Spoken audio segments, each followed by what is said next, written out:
Hello everyone, this is Neha and welcome back to my channel. कैसे हैं आप सब? आई होप आप बहुत बढ़िया होंगे। स्वागत है आपका आपके अपने चैनल स्टडी परचम में। तो एसएसटी प्रीवियस ईयर क्वेश्चन की सीरीज मैंने स्टार्ट करी है और इस सीरीज में आज जो है वो प्रैक्टिस सेशन 3 है। इससे पहले 2 क्लास आ चुके हैं। अगर आपने वो वीडियो नहीं देखा है तो आप प्लेलिस्ट में जाइए। एसएसटी प्रीवियस ईयर के नाम से आपकी एक प्लेलिस्ट बनी हुई है, वहाँ पे आपको पिछले 2 वीडियो देखने को मिल जाएंगे, है ना। तो ये सारे क्वेश्चन प्रीवियस ईयर बेस्ड है। आपका रिवीजन क्लास चल रहा है ताकि हम एग्जामिनेशन से पहले अच्छे रिवीजन कर ले और अच्छा स्कोर कर पाए, है ना। तो आज हम फिर से 20 क्वेश्चन को लेकर आए हैं। 20 क्वेश्चन को डिटेल में हम उसको समझेंगे कि क्या उसका ऑप्शन होगा और दूसरा ऑप्शन होगा तो क्यों नहीं होगा, ठीक है। तो चलिए फिर स्टार्ट करते हैं आज की क्लास। अगर आप चैनल पे नए हैं तो प्लीज़ चैनल को सब्सक्राइब कीजिए, बेल आइकन दबाइए, जिससे आपको नए वीडियो के नोटिफिकेशन मिलते रहेंगे। प्रैक्टिस सेशन तीसरा है आज, तो स्टार्ट करते हैं और देखते हैं हमारा पहला क्वेश्चन क्या है। सबसे पहला क्वेश्चन है हमारा, torrid zone on the earth receive maximum heat, यानी पृथ्वी पर उष्ण कटिबंध को अधिकतम गर्मी प्राप्त होती है। यानी जो देखिए पृथ्वी को बहुत सारे हीट जोन में बांधा गया है। पृथ्वी के ताप क्षेत्र मैंने आपको जब मैंने ज्योग्राफी पढ़ाया था तो ज्योग्राफी में हमने क्लास 6 में पढ़ा था कि जो हमारी पृथ्वी है ना, पृथ्वी को अलग अलग जोन में डिवाइड किया गया है। जैसे ये हमारी पृथ्वी है और यहाँ से सूर्य की किरणें आती हैं। एक मिनट, ये हमारी पृथ्वी है और यहाँ से सूर्य की किरणें आती हैं। तो सूर्य की किरणें कहाँ कितनी पड़ेंगी उसके अकॉर्डिंग क्या किया गया है, अलग अलग जोन में हमारे पृथ्वी को डिवाइड किया गया है, ठीक है। तो हमारे पृथ्वी को डिवाइड किया गया है। तो इसमें बताया जाए कि इसमें जो एक जोन है जिसको हम टॉरिड जोन कहते हैं, है ना। ये जो आपका कर्क रेखा और मकर रेखा के बीच में जो ये आपका ये वाला एरिया होता है जिसको हम बोलते हैं टॉरिड जोन, उष्णकटिबंधीय क्षेत्र बोलते हैं। तो यहाँ पे जो होता है ना, सूर्य की किरणें सीधी पड़ती हैं, है ना, जिसके कारण क्या होता है, यहाँ पे गर्मी बहुत ज़्यादा होती है ना, बहुत ज़्यादा हीट, ये वाला एरिया जो है ना वो हीट बहुत ज़्यादा रिसीव करता है, ठीक है। तो जिसके कारण यहाँ बहुत ज़्यादा गर्मी होती है।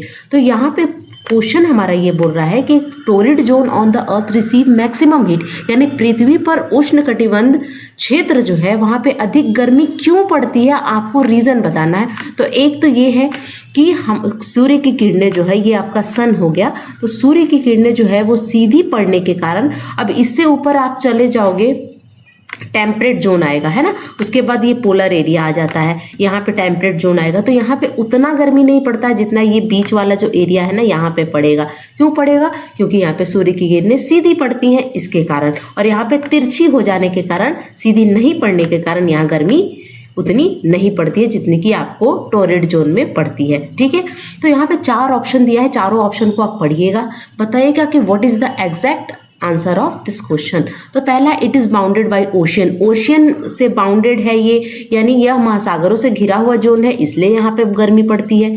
The midday sun is exactly overhead, बिल्कुल सही। इस एरिया में जो मिड डे सन है, दोपहर का सूरज ठीक सूर्य के ऊपर एक बार पड़ता है, ठीक है। तो ये रीजन है, अभी हम समझेंगे, यही आपका आंसर होगा। और अगला क्वेश्चन, अगला ऑप्शन है हमारा, ray of the sun are slanted, slanting here, slanting यानी जो सूर्य की किरणें तिरछी पड़ती है, यहाँ पे तो सीधी पड़ रही है। अभी मैंने क्या बोला कि सूर्य की किरणें यहाँ सीधी पड़ रही है, लेकिन ये जो एरिया है जहाँ जो सब ट्रॉपिकल एरिया हो गया, आपका पोलर एरिया हो गया, वहाँ पे सूर्य की किरणें तिरछी पड़ती हैं, जिसके तो ये उसकी बात हो रही है। यहाँ स्लैंटिंग यहाँ नहीं पड़ती, यहाँ तो क्या है, सीधी पड़ती है। यह भूमि से घिरा हुआ है, ये लैंड से घिरा हुआ है, भूमि से घिरा हुआ है, ये लैंडलॉक है, इसलिए। तो देखिए ये सब कोई ऑप्शन, ये सारे ऑप्शन जो है वो गलत है। राइट आंसर आपका क्या होगा कि दोपहर का सूरज जो है एक बार सिर के ऊपर जरूर इस जोन में पाएगा, कहीं किसी न किसी एरिया में। तो ऑप्शन नंबर 2 यहाँ पे सही हो जाएगा। चलिए थोड़ा सा इसको और समझ लेते हैं कि किस तरह से आपको समझना है। हीट जोन ऑफ द अर्थ मैंने पढ़ाया था, पृथ्वी के ताप क्षेत्र, जिसमें टॉरिड जोन में सबसे ज़्यादा, अगर आपसे पूछा जाए कि कौन से उष्ण कटिबंधीय क्षेत्र में सबसे ज़्यादा गर्मी पड़ती है, मैक्सिमम हीट होती है, जिसको हम टॉरिड जोन कहते हैं। तो torrid zone receive the maximum heat, ठीक है। उसके बाद टेम्परेट जोन आता है। टेम्परेट जोन मॉडरेट टेम्परेचर रहता है, उतनी ज़्यादा गर्मी नहीं होती है जितना टॉरिड जोन में होता है, उपोष्ण कटिबंध कहते हैं। और एक है फ्रिजिड जोन, जो ये फ्रिजिड जोन कहाँ आता है, ये पोल वाला जो एरिया होता है, ये आपका नॉर्थ और उत्तरी गोलार्ध, और ये दक्षिणी गोलार्ध, इसको हम बोलते हैं फ्रिजिड जोन, ये वाला फ्रिजिड जोन होता है, ठीक है। तो यहाँ पर क्या होता है, सूर्य की किरणें अच्छे से नहीं पड़ती है, जिसके कारण यहाँ की जो क्लाइमेटिक कंडीशन होती है वो बहुत ज़्यादा कोल्ड होती है। Torrid zone has cold climate as sun ray are always slanted, तिरछी पड़ने के कारण यहाँ पे क्या होती है, यहाँ का जो क्लाइमेट रहता है, इसीलिए ये पोलर एरिया में आता है, यहाँ पे सूर्य बहुत ही कम देखने को मिलेगा, ठीक है। तो ये तीन जो पृथ्वी के ताप क्षेत्र है वो आपने समझिए, ये तीन पार्ट में बांटा गया है पृथ्वी को। अब देखिए यहाँ पे क्या होता है, उष्णकटिबंधीय गर्म है क्योंकि इससे पूरे साल सूर्य की सीधी किरणें मिलती हैं, यानी ये जो उष्णकटिबंधीय, यहाँ पे सूर्य की डायरेक्ट सनलाइट यहाँ पे पड़ती है ना, ठीक है।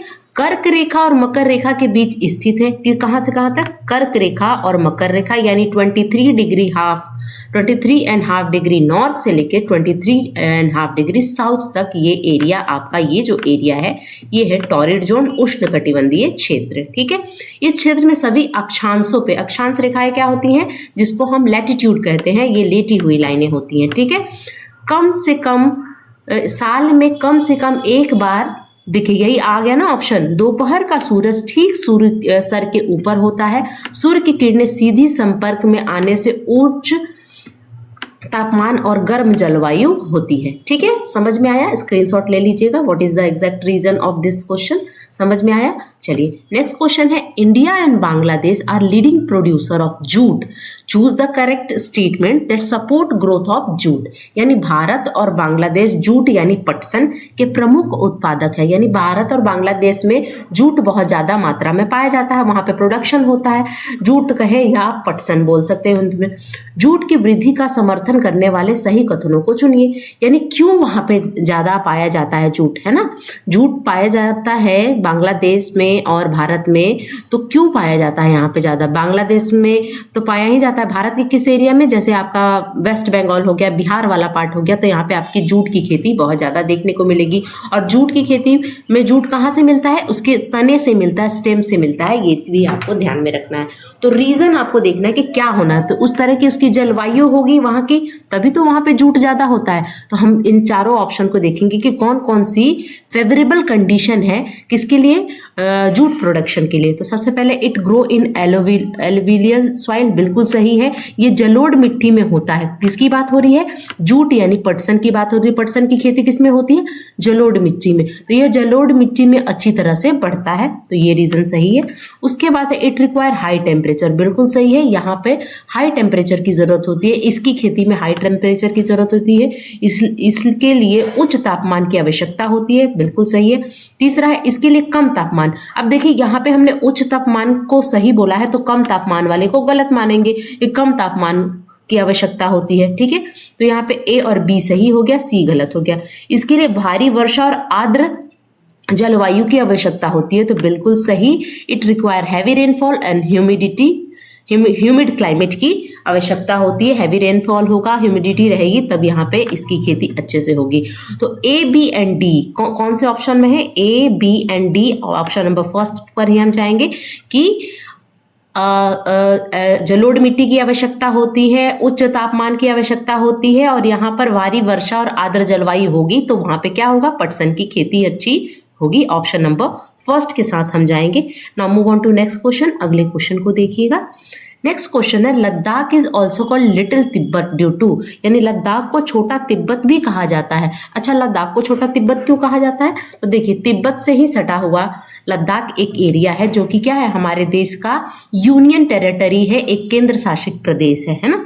तो लद्दाख को लिटिल तिब्बत कहने के पीछे रीजन क्या है, क्यों हम कहते हैं कि वो छोटा तिब्बत है, तो उसके पीछे रीजन ये है कि लद्दाख का जो ज्योग्राफिकल एरिया है, ज्योग्राफिकल कंडीशन है, वो तिब्बत से बहुत ज़्यादा मिलता है, यानी भौगोलिक निकटता वहाँ पे पाई जाती है। दोनों की जो ज्योग्राफिकल कंडीशन है ना वो सेम है। उसके बाद वहाँ पे रिलीजियस सिमिलरिटी भी है, दोनों जगह बौद्ध धर्म के लोग पाए जाएंगे, है ना, बौद्ध धर्म को मानने वाले, ये भी ठीक है। सिमिलर क्यूजीन यानी समान व्यंजन, ज़्यादातर वो लोग एक तरह के खाना खाते हैं, ठीक है। या और लैंग्विस्टिक सिमिलरिटी भी वहाँ पे पाई जाती है, वहाँ के लोग लगभग एक ही तरह की भाषा बोलते हैं, जिसके कारण लद्दाख को हम क्या बोलते हैं, लिटिल तिब्बत कहते हैं। तो आप अगर एक शब्द में बोले तो दोनों का कल्चर जो है, कल्चरल सिमिलरिटी के कारण यहाँ की जो वहाँ का जो सांस्कृतिक समानता के कारण लद्दाख को हम क्या बोलते हैं, लिटिल तिब्बत के नाम से जानते हैं। तो यहाँ पे चारों ऑप्शन को हम सही मानेंगे, तो हमारा आंसर क्या हो जाएगा, A B C and D, option number 3 के साथ हम जाएंगे, यानी option number 3 is the correct answer. ठीक है, चलो move on to next question. अगला क्वेश्चन हम देखेंगे। नेक्स्ट क्वेश्चन है हमारा, the atmosphere is a thin layer of air surrounded the earth, what keep the air to remain around the earth, यानी वायुमंडल पृथ्वी के चारों ओर हवा की एक पतली परत है ना। पृथ्वी के चारों तरफ क्या है, अगर हमारा ये पृथ्वी है तो पृथ्वी के चारों तरफ क्या है, एक वायुमंडल है, एटमॉस्फेरिक लेयर है ना, वायुमंडलीय परत है। तो यहाँ पे एयर जो है वो ब्लैंकेट की तरह काम करता है ना। तो पतली परत है किसकी, तो हवा की एक पतली परत है। तो ये पृथ्वी के चारों ओर क्यों ये परत पाई जाती है, पृथ्वी के चारों ओर हवा को कौन बनाए रखता है, यानी हवा हमारे चारों तरफ क्यों है, किस कारण से है, आपको ये बताना है कि वायुमंडल के चारों ओर हवा की एक पतली परत है।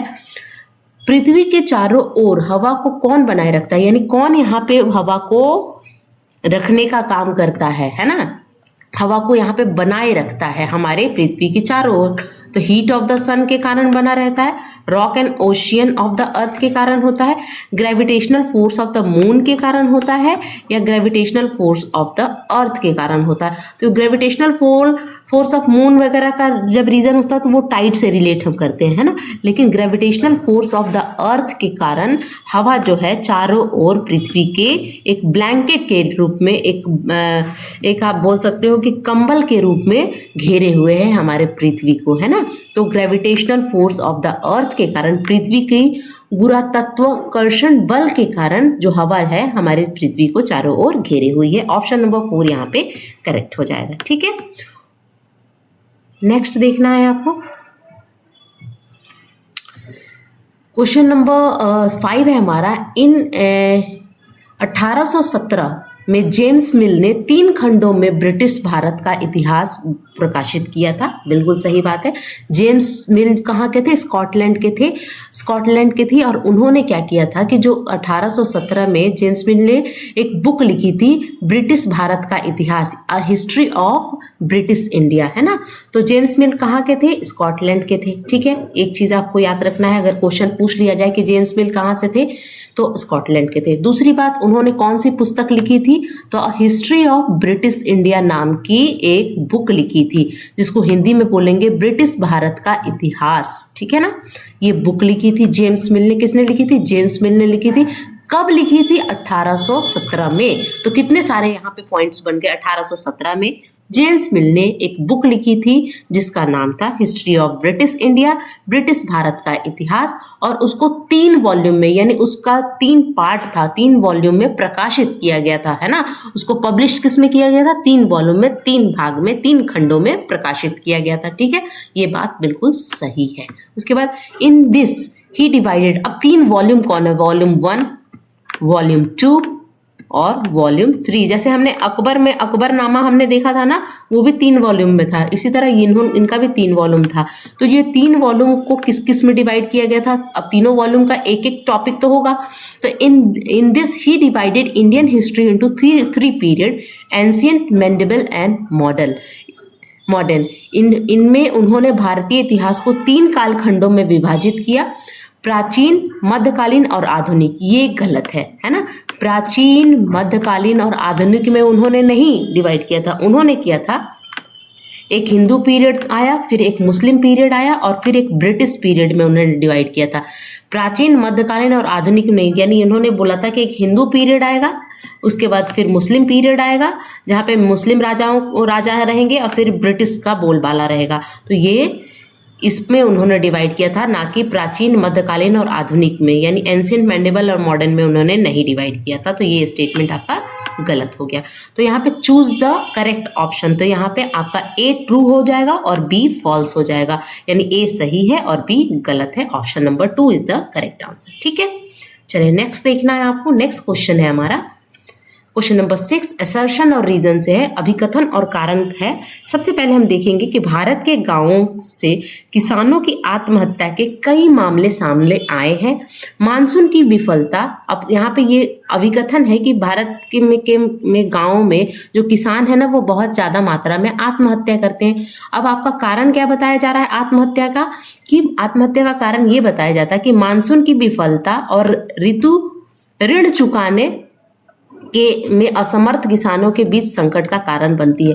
अब क्या होता है ना कि कभी कभी मानसून अच्छा नहीं रहता, वर्षा अच्छी नहीं होती, और किसान क्या है, वर्षा पे डिपेंडेंट है। जो गरीब किसान है कि बारिश होगी तो अच्छी खेती होगी, तो बारिश अच्छी नहीं हुई, ऋण लेना पड़ता है, ऋण लेके खेती करना पड़ता है। जब आपकी फसल अच्छी नहीं होगी तो आपकी पैदावार अच्छी नहीं होगी, तो आपकी खेती की फसल बिकेंगे नहीं, तो वहां पे उनकी ऋण जो कर्जा होगा वो बढ़ जाएगा, और कर्जा चुका नहीं पाने के कारण ये क्या करते हैं, भारत में किसान जो है ज़्यादा अमरावती ये सब जो एरिया है आपका महाराष्ट्र गुजरात वाला एरिया, वहाँ पे लोगों की आपको आत्महत्या की बहुत सारी, जो किसान होते हैं बहुत सारे मात्रा में क्या करते हैं, आत्महत्या करते हैं।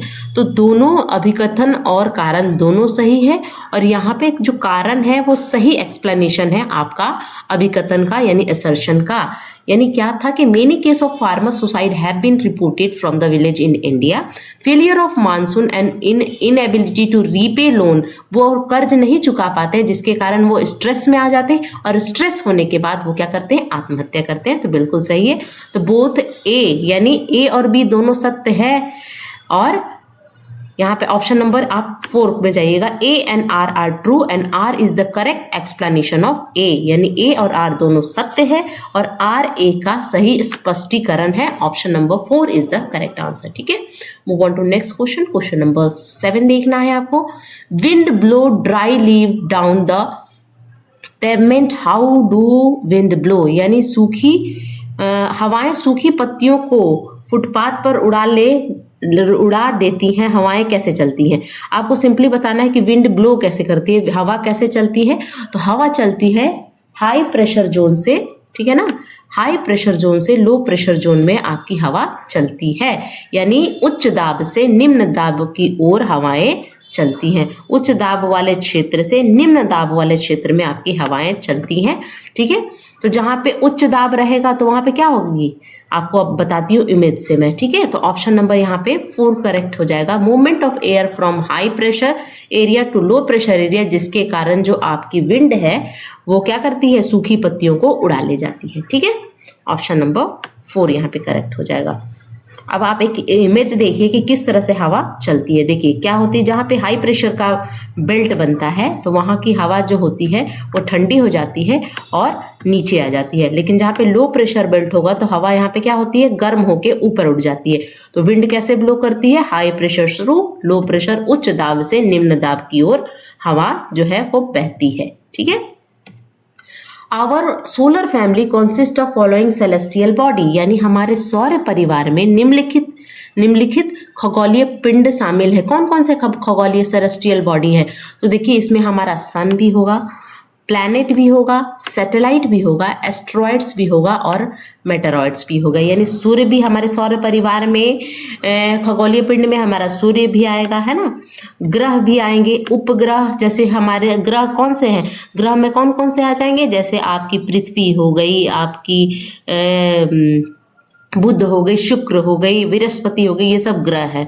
उपग्रह क्या हो गया, जैसे पृथ्वी का उपग्रह जिसको हम सैटेलाइट कहते हैं, नेचुरल सैटेलाइट ऑफ द अर्थ किसको बोलते हैं, मून को बोलते हैं। चंद्रमा उपग्रह हो गया। शुद्ध ग्रह क्या है, शुद्ध ग्रह क्या है, जो आपकी ये हो गई मार्स, है ना, और ये हो गई जुपिटर, यानी मंगल और बृहस्पति के बीच में शुद्ध ग्रह क्या होता है, मूव करते रहता है, एस्टेरॉइड बेल्ट होता है ना, वो हो गई। और उसके बाद उल्का पिंड जिसको मेटेरॉइड्स बोलते हैं, जो कि जो लेयर ऑफ एटमॉस्फेयर है जिसको मध्य मंडल बोलते हैं, वहां पे आके जल जाती है। तो ये सारे होंगे, है ना, सौर परिवार में सेरेस्ट्रियल बॉडी की अगर बात करें सोलर फैमिली में, तो ये सारे खगोलीय पिंड हैं। Option number 2 is the correct answer. Now move on to next question. अगले क्वेश्चन को हम देखेंगे। नेक्स्ट क्वेश्चन है हमारा, ये आपका सौर परिवार है। ये जो आपको दिख रहा है, ये जो छोटे छोटे पत्थरों की एक लेयर रहती है जिसको हम बेल्ट बोलते हैं, जिसको हम एस्टेरॉइड बेल्ट कहते हैं। ठीक है, उसके बाद आप देखिए line drawn on a globe are known as latitude and longitude, what purpose does this line serve, यानी ग्लोब पर खींची गई रेखाओं को अक्षांश और देशांतर कहते हैं। बिल्कुल सही, कि जैसे अगर ये हमारा ग्लोब है तो जो ऐसे सीधी लाइन होती है ना, खड़ी लाइनें होती हैं, खड़ी लाइनों को हम बोलते हैं देशांतर रेखाएं, ठीक है। वही जो अगर लेटी हुई लाइनें होती हैं उसको हम बोलते हैं अक्षांश रेखाएं। इंग्लिश में बोले तो ये होती है लैटिट्यूड और ये होती है लॉन्गिट्यूड। बिल्कुल सही बात है। What is the purpose of this line sir, यानी इन रेखाओं का उद्देश्य क्या है, क्यों ये ऐसी रेखाएं हमारे ग्लोब पर बनाई गई हैं। To locate a place on the earth, बिल्कुल सही है। किसी भी प्लेस को, अगर आपको किसी भी स्थान को पृथ्वी पर पता लगाना है, किसी भी स्थान का एक्यूरेट एड्रेस अगर आपको पता लगाना है तो आपको ये लाइनें ही बताएंगी। जहां पर ये दो लाइनें कट होंगी वहां पे एक एग्जैक्ट लोकेशन को इंडिकेट करती हैं, है ना। तो एक आपकी लॉन्गिट्यूडनल लाइन होगी, एक लैटिट्यूडनल लाइन होगी, जहां पर ये मिलती है तो वहां का एक एड्रेस होता है ना। कुछ भी हो सकता है, 30 डिग्री नॉर्थ हो सकता है ना, 20 डिग्री ईस्ट हो सकता है। इस तरह से एक एग्जैक्ट लोकेशन को ये क्या करती है, डिफाइन करती है। तो पृथ्वी पर स्थानों का पता लगाती है, यही आपका सही आंसर होगा। ब्यूटी के लिए नहीं होता है, दे आर ये पृथ्वी पर बनी खांचे और पृथ्वी की भौतिक विशेषता को दर्शाती है, ये भी नहीं होगा, ये भी नहीं होगा। ग्लोब को सुंदर बनाती है, ग्लोब का डिजाइन बनाती है, ये भी नहीं होगा। बस किस लिए होगा कि आपको लोकेट करना है exact location on the earth, पृथ्वी पर स्थानों का पता लगाना है तो आपको लैटिट्यूडनल लाइन और लॉन्गिट्यूडनल लाइन का आपको यूज करना पड़ेगा। आप यहाँ पे एक इमेज में आप देख सकते हो, ये जो है ये आपकी है 0 डिग्री इक्वेटर, जिसको हम विषुवत रेखा बोलते हैं, और ये है प्राइम मेरिडियन, है ना। तो ये क्या होता है, ये होता है नॉर्दर्न हेमिस्फीयर, ये सर्दर्न हेमिस्फीयर, ठीक है। तो इक्वेटर का काम क्या करता है, पृथ्वी को डिवाइड करता है 2 पार्ट में, और इक्वेटर क्या है, एक लैटिट्यूड है, एक अक्षांश रेखा है, ठीक है, जिसको 0 डिग्री के नाम से हम जानते हैं। और ये 0 डिग्री अगर लॉन्गिट्यूड की हम बात करें तो उसको हम बोलते हैं प्राइम मेरिडियन, है ना, जो कि ग्रीनविच से होकर गुजरती है, और इसके पीछे इधर ये ईस्ट हो जाता है और इसके इधर क्या हो जाता है, वेस्ट हो जाता है, ठीक है। यानी यहाँ पे पूर्व होता है और यहाँ पे पश्चिम होता है, यहाँ उत्तर, उसके ऊपर उत्तर और दक्षिण। और ये जो कट होती है हर यहाँ पे बहुत सारी लाइनें होती हैं, ठीक है, जो कि क्या करती हैं, एक एग्जैक्ट लोकेशन को यहाँ पे डिनोट करती हैं, ठीक है। नेक्स्ट देखिएगा, क्वेश्चन नंबर 10 है, इन 1770 यानी 1770 में बंगाल में भयंकर अकाल ने 10 मिलियन लोगों की जान ली थी। 10 मिलियन यानी 1 करोड़ लोगों की जान ली थी, लगभग 1/3 आबादी खत्म हो गई थी। ये दोनों बातें सही हैं, यानी इन 1770 trouble famine killed 10 million people in Bengal. About 1/3 of the population was wiped out, यानी 1/3 जो आपकी पॉपुलेशन है वो ख़त्म हो गई थी, उनकी डेथ हो गई थी। तो कब ये फेमाइन आया था, कब ये अकाल पड़ा था, तो ये 1770 में बंगाल में एक अकाल आया था, जिसमें 1/3 जनता जो हो गई थी, ख़त्म हो गई थी, 1/3 लोग चले गए थे, है ना। और 1/3 में कितने हो गए, 10 मिलियन, यानी 10 मिलियन यानी 1 करोड़ लोगों की मौत हो गई थी। ये बंगाल की बात है। तो ये दोनों स्टेटमेंट जो है वो सही है कि एक अकाल पड़ने के कारण 1770 में बंगाल के 10 मिलियन, है ना, 10 मिलियन यानी 1 करोड़। 1 मिलियन इक्वल टू क्या होता है, 1 मिलियन इक्वल टू होता है 10 लाख, ठीक है। 100 लाख में क्या हो जाएगा, 1 करोड़ होता है। तो इस तरह से आपको समझना है। बोथ ए एंड दोनों स्टेटमेंट जो है वो सही है, तो ऑप्शन नंबर 4 के साथ जाइएगा। Both A and B are correct, सत्य है। नेक्स्ट देखिएगा, क्वेश्चन नंबर 11 क्या बोलता है, fill in the blanks with correct option, रिक्त स्थान में सही विकल्प भरिए। An alert and vigilant public is necessary for developing a strong, यानी एक मजबूत डैश विकसित करने के लिए एक सतत और सजग जनता आवश्यक है।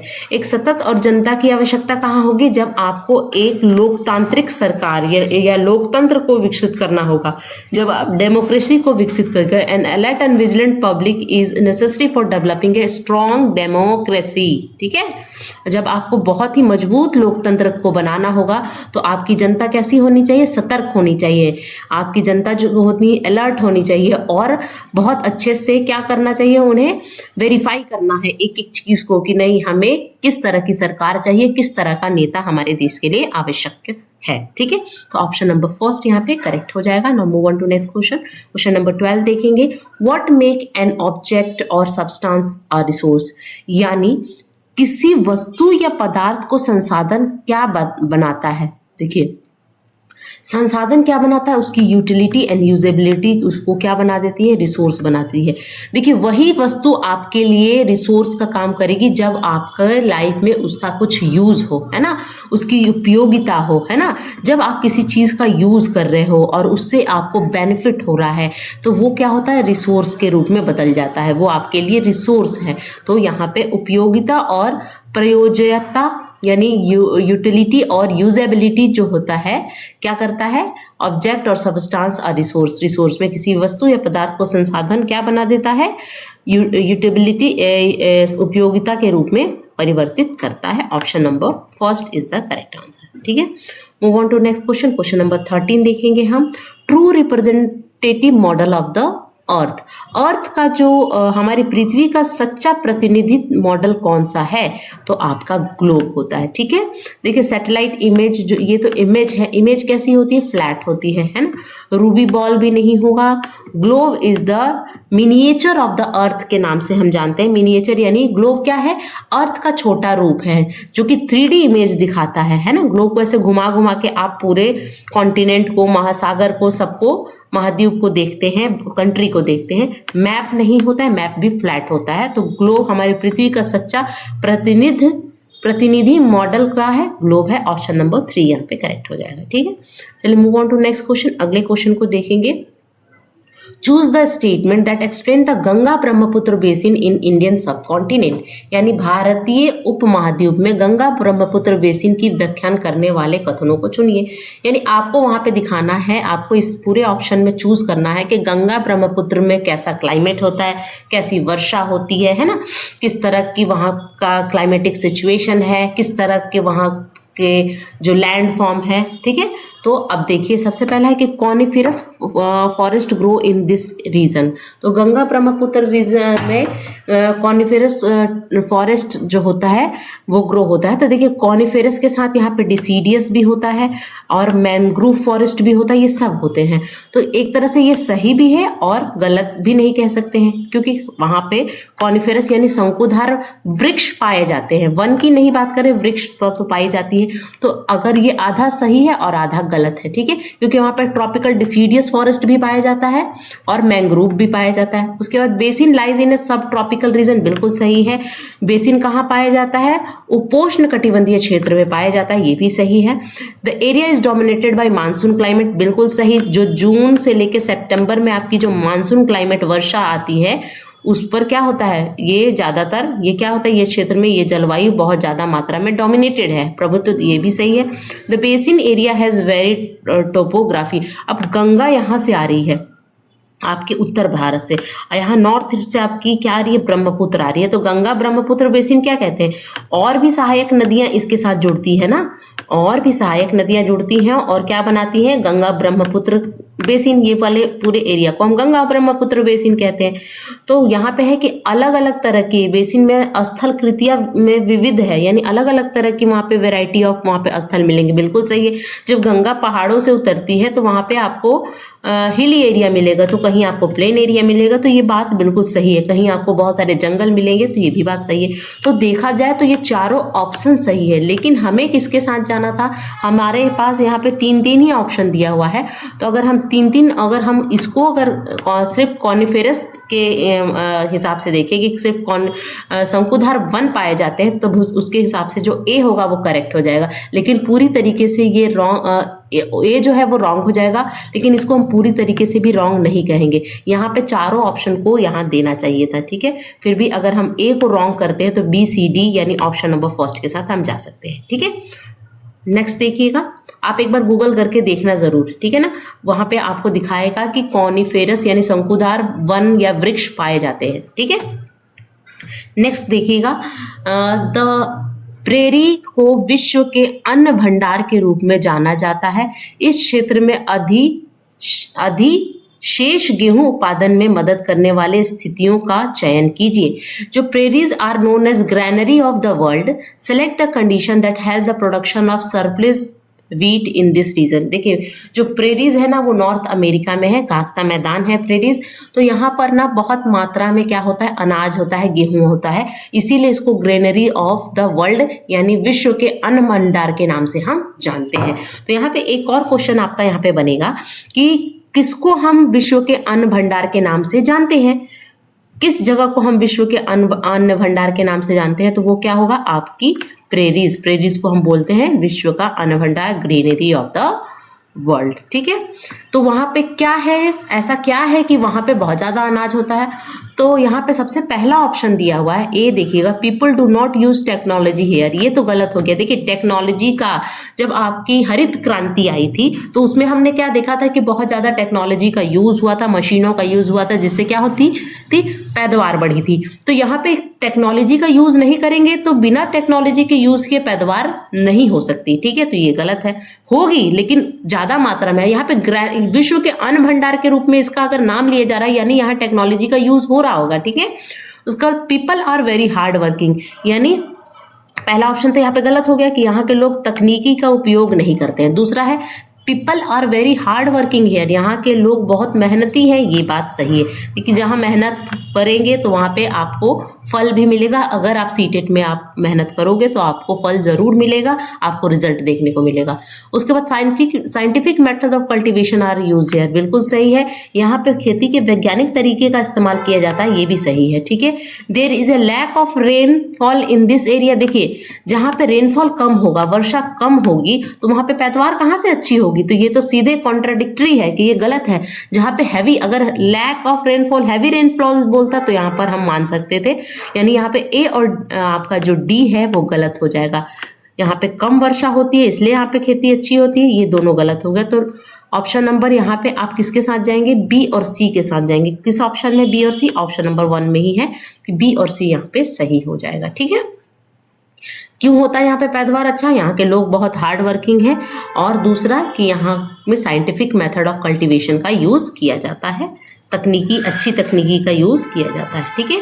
चलिए क्वेश्चन नंबर 16 देखते हैं। 16 क्या बोलता है हमसे, यहाँ पे देखिए एक बार लोकेट करके देखिएगा मैप में, ये जो है वो प्रेरीज है, घास के मैदान, ठीक है ना, ग्रासलैंड, यहाँ पर बहुत ज्यादा मात्रा में खेती होती है। आपके साउथ अमेरिका में पंपास, सवाना कहाँ मिलेगा, आपके अफ्रीका में स्टेपीज आपको मिलेंगे, यूरोप में, और डाउन्स कहाँ मिलेगा घास का मैदान, आपको ऑस्ट्रेलिया में, ठीक है। नेक्स्ट क्वेश्चन देखिएगा, Which of the following statement help in a sustainable development with reference to present day resource availability? वर्तमान समय में संसाधनों की उपलब्धता के संदर्भ में निम्नलिखित में से कौन सा कथन सतत विकास में मदद करेगा। सतत एवं व्यापक हम मूल्यांकन की बात करते हैं, लेकिन यहाँ पे क्या है कि सतत विकास की हम बात कर रहे हैं, यानी आपको क्या है सस्टेनेबल डेवलपमेंट। सस्टेनेबल डेवलपमेंट क्या है कि हमें क्या करना है, सस्टेनेबल डेवलपमेंट में मैंने क्या आपको पढ़ाया था कि जो हमारे पास रिसोर्स हैं, है ना, जो खत्म हो रहे हैं उसको हमें बचाना है, हमको यूज उतना ही करना है जितना हमारी रिक्वायरमेंट है, हमें बर्बाद नहीं करना है। हमें पानी क्या है, पानी का आपको प्रॉपर यूज करना है, क्योंकि फ्रेश वाटर बहुत कम मात्रा में हमारे पास उपलब्ध है। जो वाटर है जो कि समुद्र में है, जो कि पीने लायक नहीं है, लेकिन फ्रेश वाटर जो ग्लेशियर में है, हमारे अंडरग्राउंड वाटर है, जमीन के अंदर जो पानी है वो बहुत कम मात्रा में है। अगर हम पानी को बर्बाद करेंगे तो क्या होगा, हमारे आने वाली जनरेशन है उसको पानी नहीं मिल पाएगी पीने के लिए, इवन उनको पीने के लिए भी पानी खरीदनी पड़ेगी, है ना। तो ये सस्टेनेबल डेवलपमेंट बताना है कि जो हमारी रिसोर्सेज हैं उसको हमको बहुत ही केयरफुली यूज करना है, ठीक है।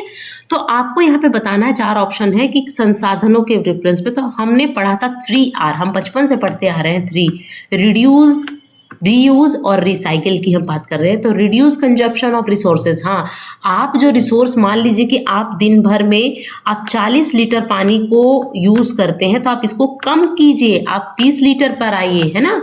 आप बहुत लोग को देखा होगा कि नल खुला छोड़ देते हैं, है ना, ब्रश कर रहे हैं नल खुला छोड़ रहे हैं, पानी भर के बाल्टी से गिर रहा है, कोई मतलब नहीं है, है ना। तो ऐसा नहीं करना है।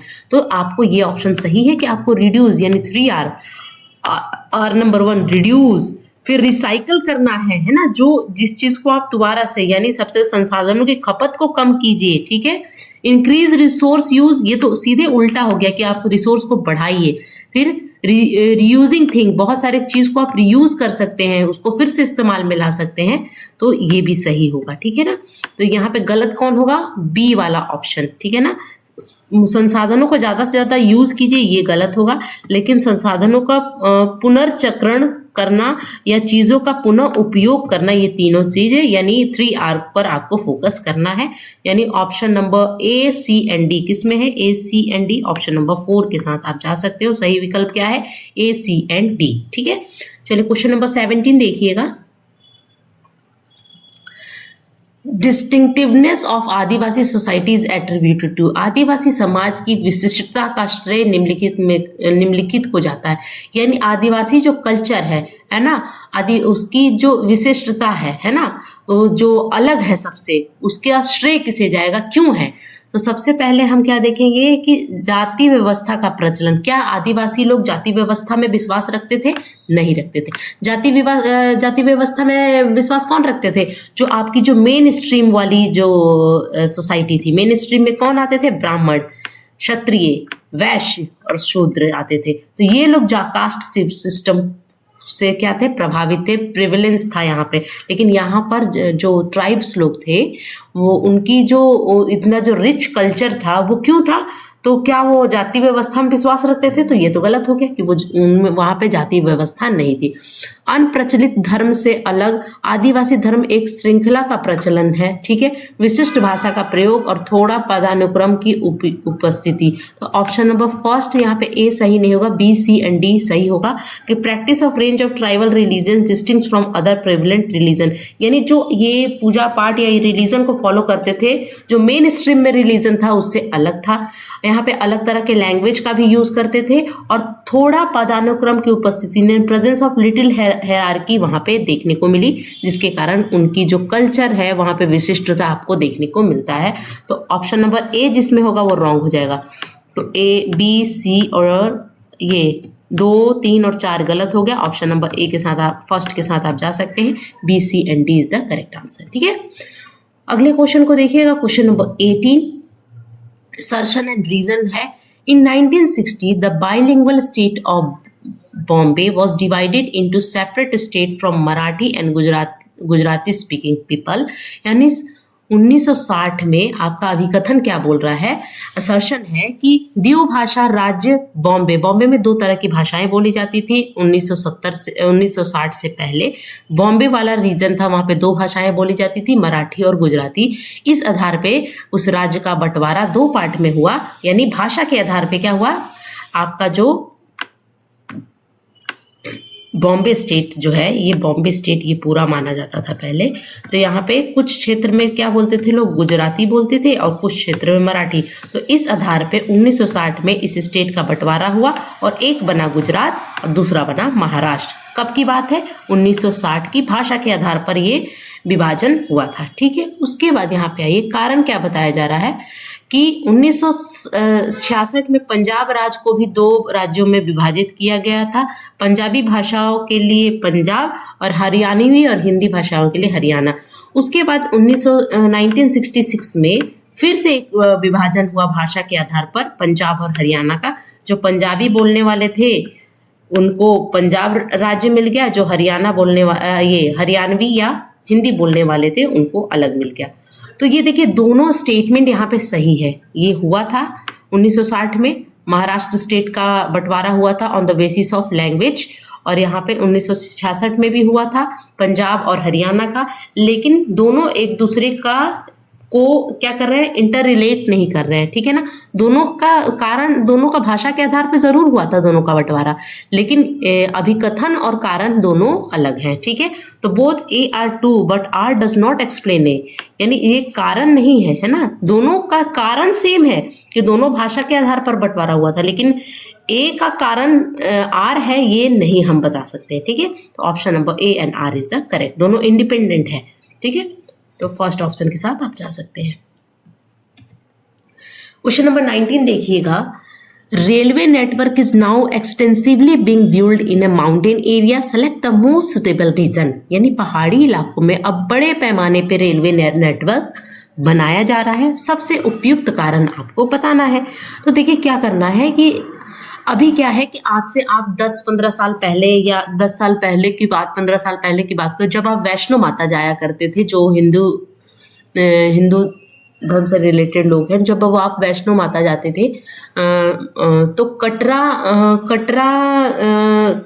जाने के लिए भी आपको बस लेना पड़ता था, है ना। लेकिन अभी क्या है कि आपको डायरेक्ट कटरा तक की ट्रेन मिलेगी। इसका कारण क्या है कि समय के साथ क्या हुआ, टेक्नोलॉजी आई, है ना, टेक्नोलॉजी आई, बहुत सारे विकास हुए, जिसके कारण क्या हो गई, अब पहाड़ों में भी ट्रेनों का और रोडों का बहुत अच्छा नेटवर्क देखने को मिल रहा है।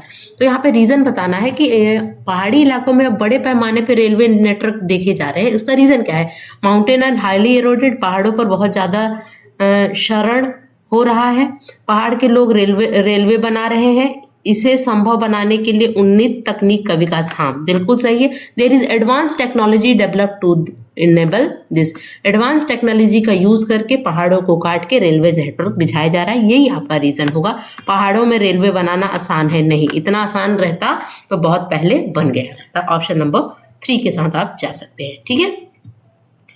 नेक्स्ट देखिएगा क्वेश्चन नंबर 20, आज का लास्ट क्वेश्चन है, which of the following two gas make up the bulk of atmosphere.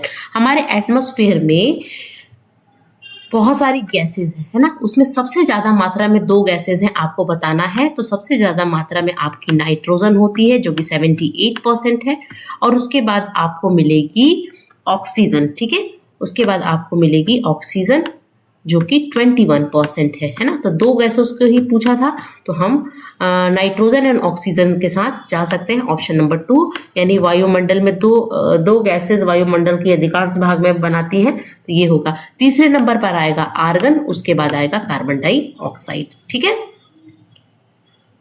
तो ये थे आज के कुल 20 क्वेश्चन। आई होप एक एक क्वेश्चन आपको समझ में आया होगा। अगर किसी क्वेश्चन में आपको दिक्कत आई है तो प्लीज कमेंट सेक्शन में मेंशन कीजिएगा, ठीक है। नेक्स्ट क्लास में उसको सॉल्व करने की कोशिश करेंगे, ठीक है। आई होप आपको लेक्चर अच्छा लगा होगा, अच्छा लगा है तो लाइक कीजिएगा, शेयर कीजिएगा, सब्सक्राइब कीजिएगा। मिलती हूँ नेक्स्ट वीडियो में, तब तक के लिए thank you so much for watching, bye.